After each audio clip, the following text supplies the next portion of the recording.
Channel को subscribe करना ना भूलें।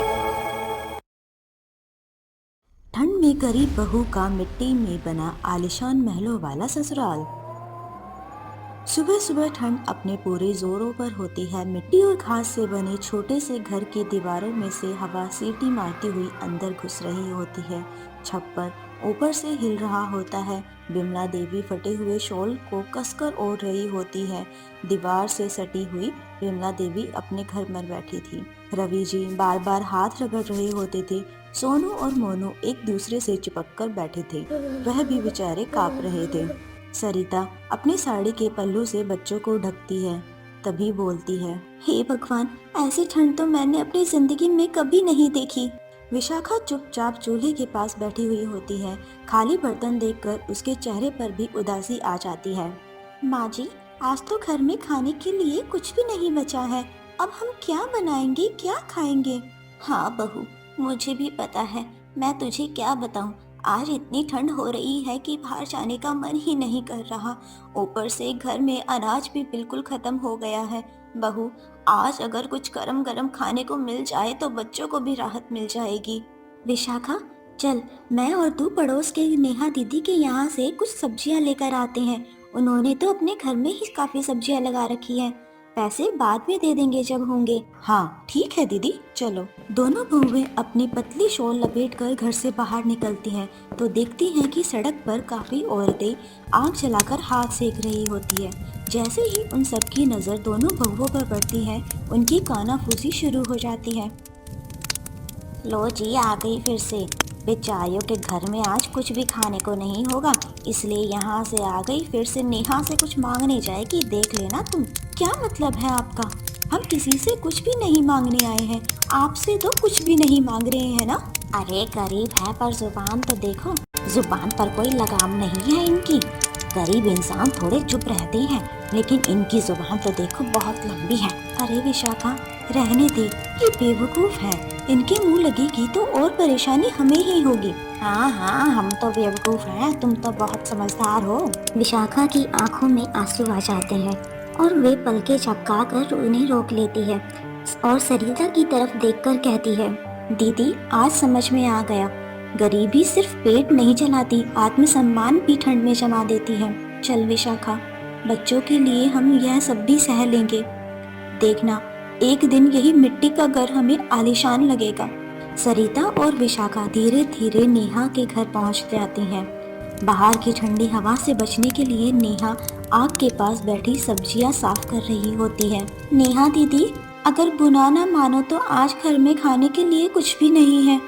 क्या हम आपके किचन गार्डन से थोड़ी सी सब्जियां ले लें? अरे हाँ नेहा, इसमें पूछने वाली क्या बात है। बाहर गार्डन में से जो सब्जियां तुम्हें चाहिए ले लो।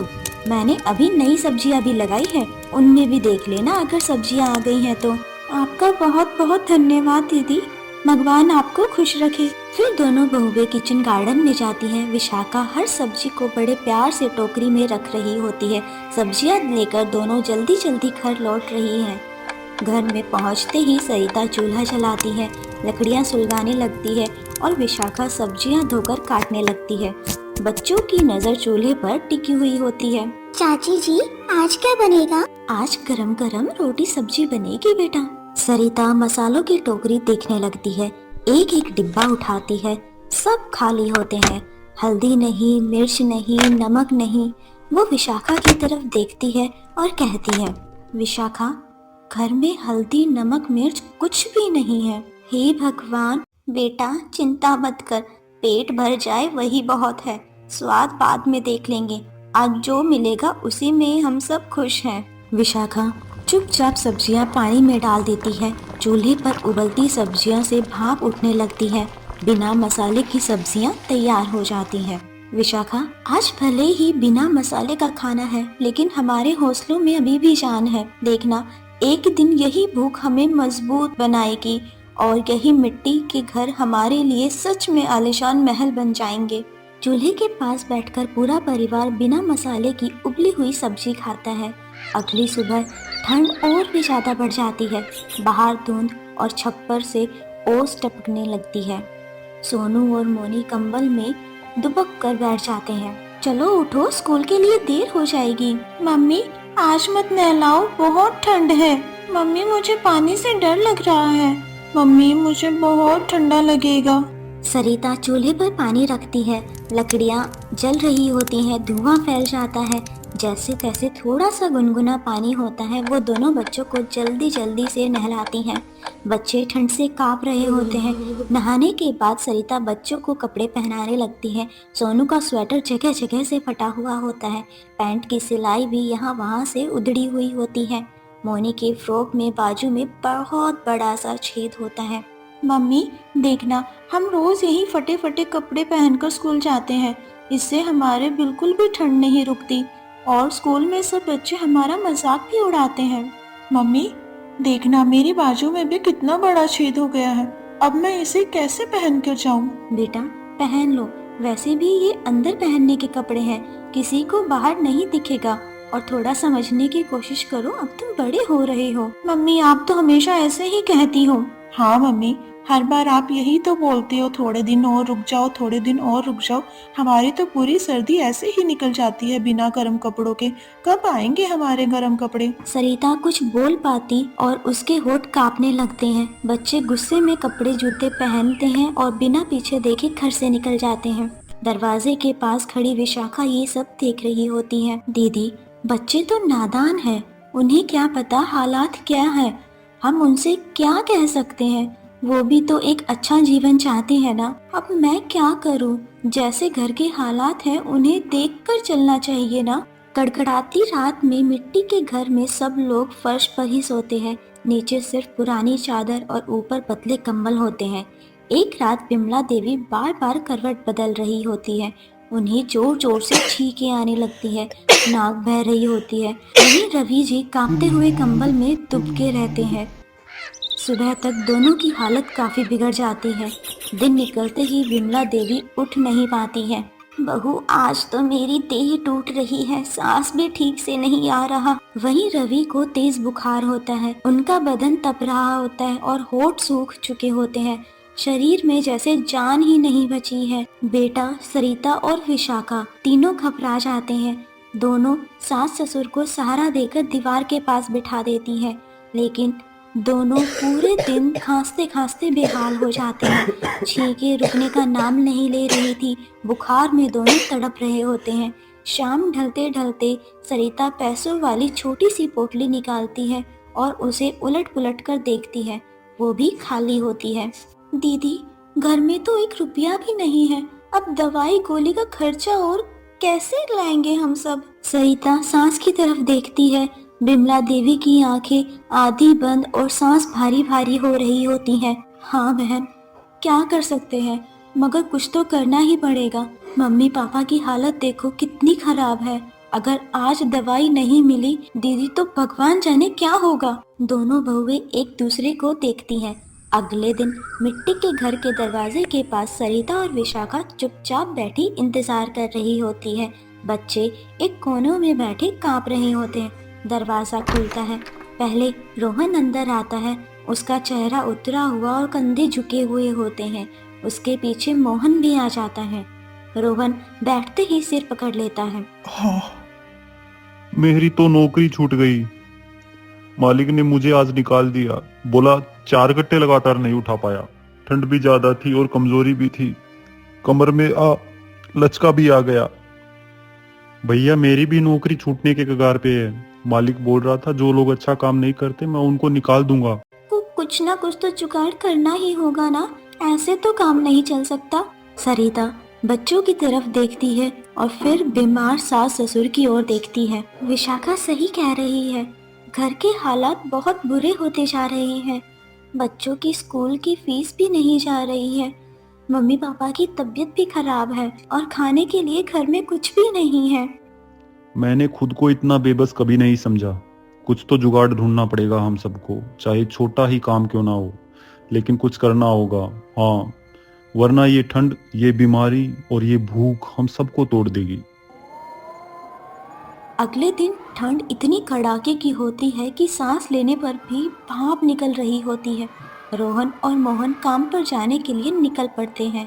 कुछ देर बाद दोनों भाई रोहन और मोहन काम की तलाश में घर से निकल जाते हैं। काफी देर हो जाती है, रात का समय था। दोनों भाई थके हारे घर में वापस आते हैं। रात काफी हो चुकी थी। सर्दी और अंधेरे में कच्चे घर में सब चुपचाप सो रहे थे। अचानक चोरों से मारपीट की तेज आवाजें आने लगी, जिससे सभी की नींद टूट जाती है। वहाँ कुछ 4-5 लड़के आते हैं। उन्होंने डंडों से उनके मिट्टी के घर सब तोड़ दिए, घास फूस वाली छत तोड़नी शुरू कर दी, खिड़कियों पर लाठी बरसाने लगते हैं। खिड़कियां टूट जाती हैं। बाहर पड़ी सूखी घास फूस में वो लोग आग लगाकर चले जाते हैं। दीवारें टूट जाती हैं। इन सब के कारण पूरा घर हिलने लगता है। मम्मी मम्मी, ये सब क्या हो रहा है? आग की बदबू आ रही है कहीं से। मुझे बहुत डर लग रहा है। सरिता दोनों बच्चों को सीने से लगा लेती है। कुछ नहीं बेटा, सब ठीक हो जाएगा, तुम चिंता मत करो। यह सब रवि का काम है। आज सुबह उससे मेरी लड़ाई हुई थी, उसी ने हमसे इस तरह बदला लिया होगा। इतनी गरीबी होने के बाद भी तुम किसी से झगड़ा क्यों करते हो? हमें किसी से झगड़ा नहीं करना चाहिए। हमारे पास खाने के लिए कुछ नहीं है, हम दुश्मनी मोल नहीं ले सकते। सरिता टूट चुकी थी। वो उजड़ी छत की तरफ देखती है। ऊपर खुला आसमान दिख रहा था। अब बताओ, घर में खाने को कुछ भी नहीं है, माँ पापा बीमार हैं और अब तो हमारे सर से छत भी चली गई है। वहाँ जो लोग थे वो अंधेरे में अपना काम कर कर भाग चुके थे। बाकी सभी डर से घर के बाहर आ रहे थे, लेकिन छत का सामान नीचे गिर रहा था। उनके ऊपर कुछ नहीं गिरा, वरना काफी नुकसान हो जाता। छत टूटी, छप्पर उखड़ा हुआ, दीवारों में जगह जगह छेद होते हैं। ठंडी हवा बिना रुके अंदर घुस रही थी। रात आते ही ऐसा लग रहा होता है जैसे बर्फीली सुइयां शरीर में चुभ रही हो। सरिता फटे कंबल को बच्चों के ऊपर डालती है और बच्चों को अपने से लगाकर उन्हें सुलाने की कोशिश करती है, लेकिन ठंड कहाँ रुकने वाली थी। सोनू की नाक लगातार बह रही थी और बदन बुखार से तप रहा होता है। मम्मी, मुझे बहुत ठंड लग रही है, मेरे सीने में भी दर्द हो रहा है। विशाखा उसका माथा छूती है। उसे बहुत तेज बुखार होता है। दीदी, दोनों बच्चे बीमार पड़ गए हैं। घर में दवाई के पैसे नहीं हैं, बाहर जाना भी काफी मुश्किल हो रहा है। अगले दिन सुबह चूल्हा ठंडा पड़ा हुआ था। बर्तन रसोई के खाली रखे हुए थे। रवि जी और बिमला देवी एक कोनों में बैठे कांप रहे होते हैं। ठंड हड्डियां तोड़ रही है, रात भर नींद नहीं आई। लगता है अब तो बस ऐसे ही काम चलाना पड़ेगा। अरे नींद कहाँ से आए, ऊपर से छत भी नहीं बची, अब कैसे क्या होगा? दिन हो या रात, ठंड में सब लोग यूं ही कांपते रहते थे।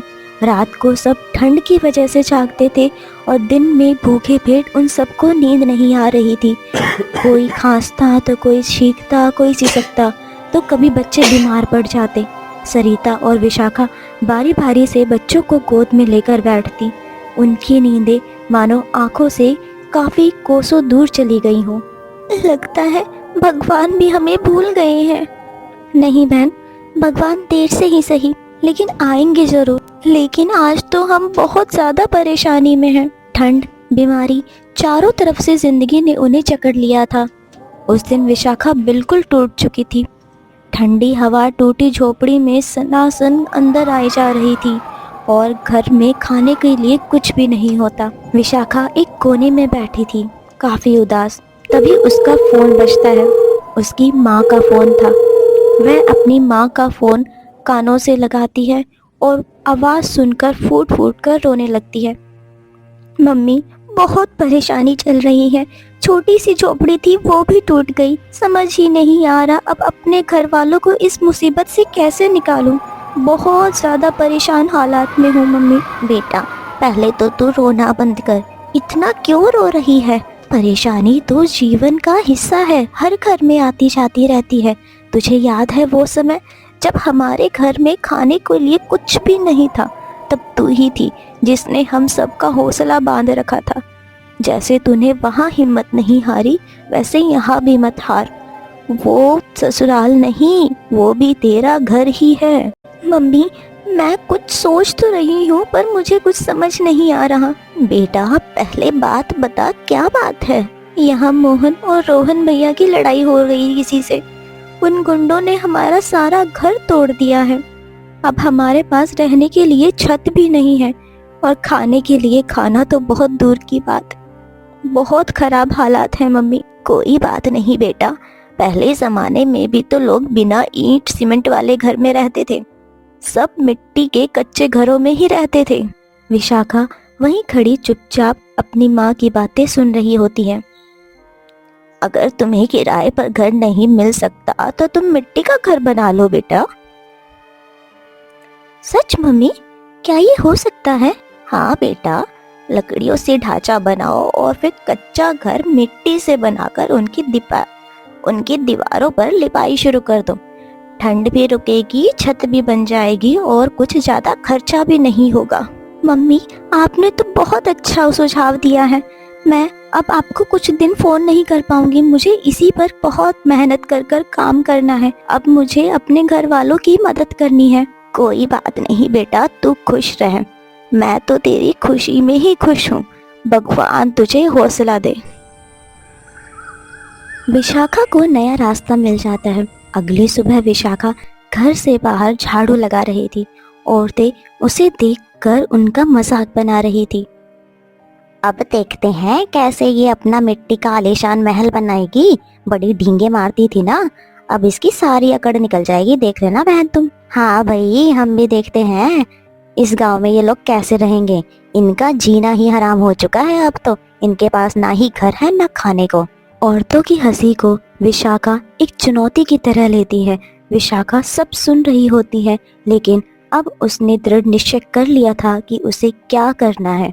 इस बार मुंह से नहीं, इनको करके ही जवाब दूंगी। ये लोग देखते ना रह जाएं तो मेरा नाम भी विशाखा नहीं।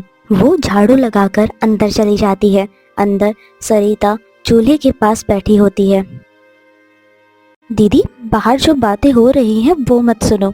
सरिता विशाखा का चेहरा देखती है। उसमें डर नहीं, हौसला होता है। दीदी, क्यों ना हम दोनों मिलकर अपना एक मिट्टी का आलीशान महल बनाएं? क्या ये सच हो सकता है? हाँ दीदी, बिल्कुल। मैंने अपनी माँ से पूछा था, अगर हम मेहनत करें तो क्या नहीं हो सकता। बस हमें अपना हौसला रखना होगा। सरिता की बंद आंखों में जैसे एक उम्मीद की किरण जाग जाती है। शाम को दोनों रोहन और मोहन से बात करती हैं। कल से हम अपना मिट्टी का आलीशान घर बनाना शुरू करेंगे। आप दोनों बस हमारी मदद करते रहना, बाकी हम सब कुछ अपने आप कर लेंगी। हाँ ठीक है, अगर तुम दोनों हिम्मत रख सकते हो तो हम पीछे क्यों हटेंगे भला। हाँ, मेहनत करो, या मिट्टी का घर ही हमारा सहारा बनेगी। अगले दिन दोनों भाइयों ने अपनी जमीन साफ करी। जमीन साफ करने के बाद वहां अच्छी मिट्टी ढूंढ कर लेकर आते हैं। मोहन, यह मिट्टी सही रहेगी। इसकी पकड़ काफी अच्छी है। इससे दीवारें काफी मजबूत बनेगी, देखना तुम। हाँ भैया, आज जितनी हो सके उतनी ले चलते हैं, बाकी दोबारा आ जाएंगे। दोनों भाई फावड़े से मिट्टी खोदकर बारी बारी बोरी में भरने लगते हैं। हाथ सुन्न हो रहे थे, कमर दर्द कर रही थी, लेकिन चेहरे पर थकान से ज्यादा एक नए घर की उम्मीद होती है। कई चक्कर लगाकर वो मिट्टी लेकर आते हैं।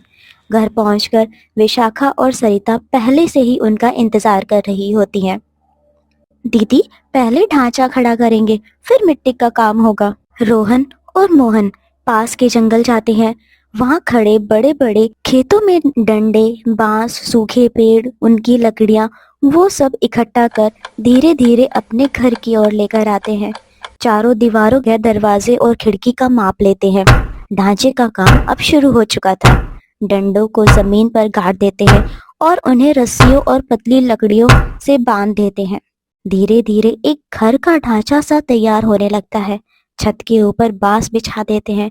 सब थककर जमीन पर बैठ जाते हैं, लेकिन पहली बार घर जैसा कुछ खड़ा देखकर वो सब बहुत खुश होते हैं।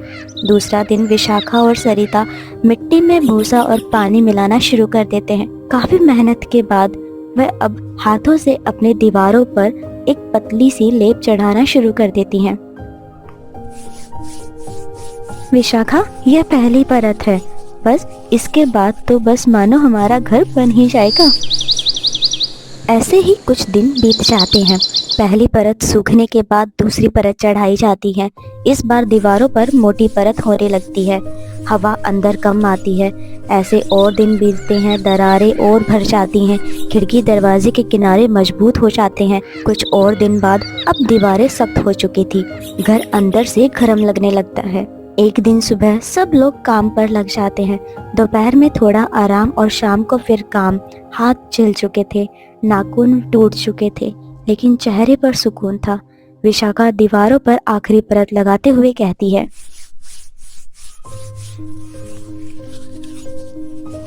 देखना दीदी, यह मिट्टी का घर हमारा आलीशान महल जैसा बनेगा। आज समझ आया कि आलीशान घर ईंटों से नहीं, हिम्मत, हौसला और मेहनत से बनता है। पहली मंजिल तैयार हो चुकी थी। मोहन और रोहन नींव और दीवारों को चौड़ा कर रहे थे। 4-5 परत मिट्टी की लगाई। देखो दीदी, अब हमारी रसोई भी आलीशान है।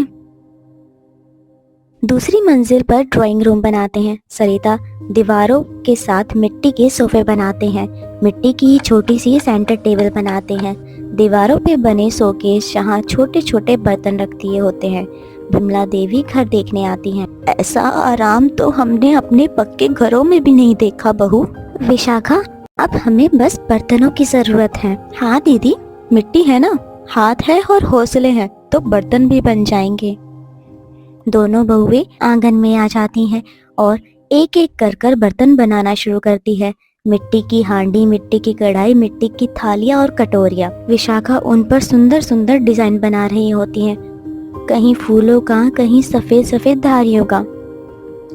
विशाखा, यह तो बाजार से भी ज्यादा सुंदर लग रहे हैं बर्तन। दीदी, ये तो कला है, जैसा करोगे उतना ही बर्तन निखरेगा। बर्तन धूप में सूखने के लिए रख दिए जाते हैं। कुछ देर बाद चूल्हे पर आग जलती है। पहली बार नए घर की रसोई में मिट्टी की हांडी चढ़ाई जाती है। विमला पास खड़ी होकर बोलती है, आज तो सच में लग रहा है यह घर मिट्टी का नहीं, सोने का बना हो जैसे।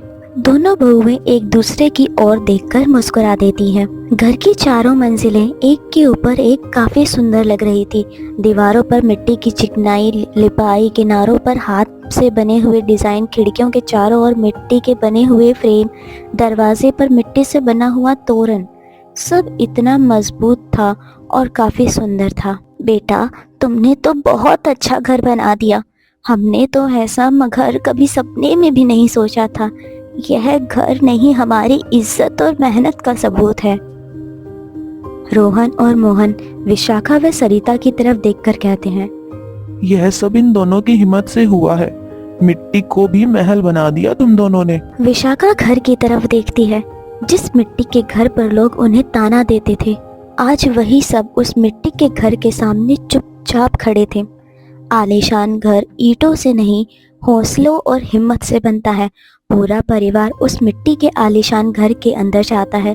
अगली सुबह सबसे पहले पड़ोसी लोग धीरे धीरे उस मिट्टी के आलीशान घर के सामने आकर खड़े हो जाते हैं। किसी ने दीवार को देखा, किसी ने छत की तरफ नजर उठाकर देखा। अरे, यह तो मिट्टी का घर है, इतना मजबूत और इतना सुंदर। हम तो समझ रहे थे ये मजाक होगा, पर ये तो कोठी से भी ज्यादा आलीशान लग रहा है। अरे, वो कहाँ छोटा सा टूटा हुआ घर और कहाँ ये आलीशान मिट्टी का महल। वही मानना पड़ेगा, कमाल कर दिया दोनों बहुओं ने। अरे, आजकल के बच्चों ने मिट्टी की भी कदर करनी सिखा दी। पुराने दिन याद आ गए हमें तो अपने। ये दोनों बहुएं नहीं, सच में चमत्कार ही किया है इन्होंने तो।